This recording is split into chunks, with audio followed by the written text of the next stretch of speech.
ခင်မှာအမတမကြောက်စရာကောင်းတဲ့တေချာစဉ်းစားကြည့်အကုသိုလ်လုံနေတဲ့ပုဂ္ဂိုလ်တွေဆိုရစို့ပါဏာတိပါဒအမှုကိုပြုနေတဲ့ပုဂ္ဂိုလ်တွေကုသိုလ်ရတဲ့ထင်လို့လုပ်တာအကုသိုလ်မှန်သိလို့လုပ်တာမဟုတ်ဘူးတပ်ချက်ပြီးတော့ရင့်နှံပူဇော်တဲ့ပုဂ္ဂိုလ်တွေသွားမေးကြည့်မြတ်စွာဘုရားလက်ထက်တုန်းကသာသတ်ရစ်တွေဆိုတာရှိရစ်တွေပူဇော်တဲ့ထဲမှာသဗ္ဗစတုကရစ်တို့သဗ္ဗအထကရစ်တို့သဗ္ဗတတကရစ်တို့သဗ္ဗတတကရစ်တို့ဘာလို့ထားတော့ဆိုရင်အသေးဆုံးရှစ်ပူဇော်မှုကဘာလဲဆိုရင်တတ္တဝါတွေတတ်တာပဲအသားစားတဲ့လူနဲ့အသားပေါ်တဲ့လူတချို့ဘာသာရေးကိုင်းကဘယ်လိုယူဆတော့ဆိုစားတဲ့လူနဲ့တတ်တဲ့လူအကုသိုလ်ဖြစ်တာချင်း50-50တဲ့50-50ဆိုတော့တို့ပြောတယ်အဲ့ဒါချိန်ဝါဒအဲ့ဒီတိုင်းရှိ50-50ပဲနော်တတ်တဲ့လူက90%ပတ်သက်တယ်စားတဲ့လူက90%ပတ်သက်တယ်အဲ့ဒါကိုတော့မြတ်စွာဘုရားလက်မခံဘာလို့လက်မခံတော့လို့ဆိုတော့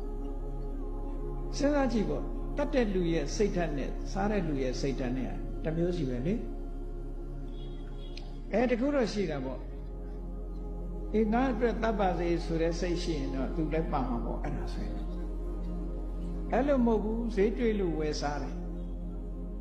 နော်ဈေးတွေ့လို့ဝယ်စားတယ်အသားဆိုင်ကဝယ်စားလိုက်တယ်နောက်တတ်ကြပါစေဆိုတဲ့စိတ်လည်းမရှိဘူးသူ့မှာ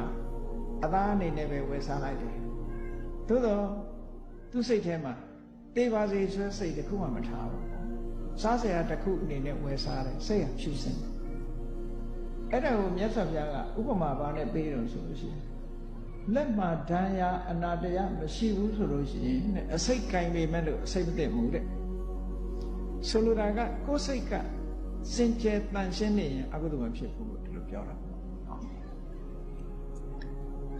အဲ့တော့ကောင်းပြီလောကမှာအကုသိုလ်ဘယ်လိုလုပ်ရင်ဖြစ်တယ်ဘယ်လိုလုပ်ရင်မဖြစ်ဘူးဆိုတာဒါသိဖို့အမှန်တမ်းအရေးကြီးခေါင်းရွှေချင်းဆရာတော်ကြီးကရေးတယ်တနှစ်တစ်ခါငရဲရှာလူရွာဖျားပွဲငရဲတပိဋ္ဌာကုသိုလ်တပည့်ငရဲတပိဋ္ဌာစာတမ်းမှာဒီလိုရေးထားဘာဖြစ်လို့တော့ဆိုတော့သူခေတ်မှာခုနဖျားပွဲတွေဟာဝက်တာကြက်တာနဲ့သားတွေတတ်ပြီးတော့အင်္ဂါတွေပင့်ပြီးတော့ဆွန်ကြွေးကြတယ်ဘာလုပ်ကြတယ်ဧည့်သည်တွေအခမ်းကြတယ်ဒီလိုတွေဖြစ်တာဟုတ်အဲ့ဒါကြောင့်မလို့တားကောင်တွေတတ်ပြီးတော့ဒါနကောင်းမှုလုပ်တယ်ဆိုလို့ရှိရင်နှစ်ပိုင်းရှိတယ်သူတတ်တဲ့အပိုင်းကတစ်ပိုင်းဒါနကောင်းမှုလုပ်တာတစ်ပိုင်းတတ်တဲ့အပိုင်းကအကုသိုလ်ဖြစ်တယ်ဒါနကောင်းမှုလုပ်တာကုသိုလ်ဖြစ်တယ်အဲ့ဒီနှစ်ခုကိုရှင်ကြည့်လိုက်ပဲဆိုရင်ဒါနရလိုက်တာကနည်းနည်းငရဲကြီးတာကများများအဲ့ဒါကိုရည်ရွယ်ပြီးတော့သူကကုသိုလ်တပည့်ငရဲတပိဋ္ဌာလို့ပြောတာနော်ကုသိုလ်ကတပည့်ငရဲတပိဋ္ဌာကြားဖို့ကြပါလိမ့်မယ်အမျိုးသမီးတယောက်အိမ်ကိုဧည့်သည်ရောက်လာအဲ့ဒီနေ့မှလဲအသားမပေါ်ရဥပရိယအသားပဲမဝင်မြအိမ်ရောက်လာတဲ့ဧည့်သည်ကိုလည်းသူကဟင်းကောင်းနဲ့ဧည့်ခံတယ်အိမ်မှာမွေးထားတဲ့စိတ်ကလေးကိုလဲလှီးပြီးတော့ချက်အဲ့ဒီအမျိုးသမီးဟာဘဝတိုင်းမှာသူကဒီလဲလှီးပြီးတော့ချက်လိုက်လို့ငရဲတော့သူကြသွားပြီးငရဲကလွတ်တဲ့အခါကျတော့ဇက်ပြတ်ပြီးတော့သေရတဲ့ဘဝမနေဘူးလေ။ဒါကြောင့်မို့လို့တချို့ကပြောစိတ်မွေးအမြခံရတယ်။တချို့ကထင်ကောင်းထင်လိုက်ပြီ။ကိုကတခါတည်းတတ်တာဘာဖြစ်လို့ဒီလောက်ခံရတော့ဆို။လူရဲ့တဏ္ဍမှာဖြစ်တဲ့စေတနာနဲတာမှမဟုတ်တာ။အဲ့ဒါမေးလို့ရှိရင်ကိုပြန်မေးရလိမ့်မယ်။တရားပင်ဆိုင်တဲ့အခါမှာတစည်းတည်းဆိုင်တယ်အပင်အသီးတော့တစ်လုံးနဲ့သီးသလားသို့မဟုတ်အများကြီးသီးတာလားဟောတခုတည်းလုပ်ပြီမဲ့လို့အများကြီးရတယ်ဆိုတော့ထင်ရှားတယ်နော်အများကြီးရတယ်ဆိုတော့ထင်ရှားတယ်လူရဲ့တဏ္ဍာမှာစိတ်စေတနာတွေကမြောင်များစွာဖြစ်တယ်လက်ဖြစ်တဲ့အတွင်းမှာဂရေ3သိန်းလောက်ဆိုစေတနာပေါင်းမှာဂရေ3သိန်းလောက်ဖြစ်သွားတယ်အဲ့ထက်မဲ့အကျိုးပေးနိုင်တဲ့စေတနာတွေမြောင်များစွာပါတယ် ဒါကြောင့်မို့မြတ်စွာဘုရားက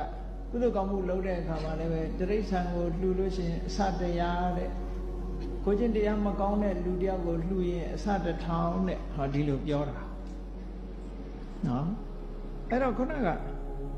အကုသိုလ်လုပ်တွေလုပ်လို့အကုသိုလ်တွေဖြစ်လာပြီဆိုလို့ရှိရင်လေဒီလိုပဲခံရ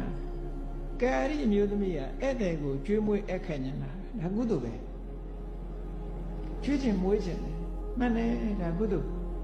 သို့သောစိတ်ကလေးကိုတတ်လိုက်တာတော့အကုသိုလ်ပေါ့အဲ့ဒီအကုသိုလ်ကိုခံရတယ်ကုသိုလ်ရဲ့အကျိုးခံရတာဘယ်လောက်မထင်ရှားပဲနဲ့လူဘဝရလာတိုင်းသို့မဟုတ်ဘဝတစ်ခုရတိုင်းဇက်ပြတ်ပြီးတော့သိရတယ်တဲ့အဲ့ဒီအကုသိုလ်ဟောခံလဲရတာအများကြီးခံအဲ့ဒါမျိုးကိုရည်ရွယ်ပြောတာကုသိုလ်တပည့်ငရဲကတပိတ်သားဒီလိုခံရရင်ဘယ်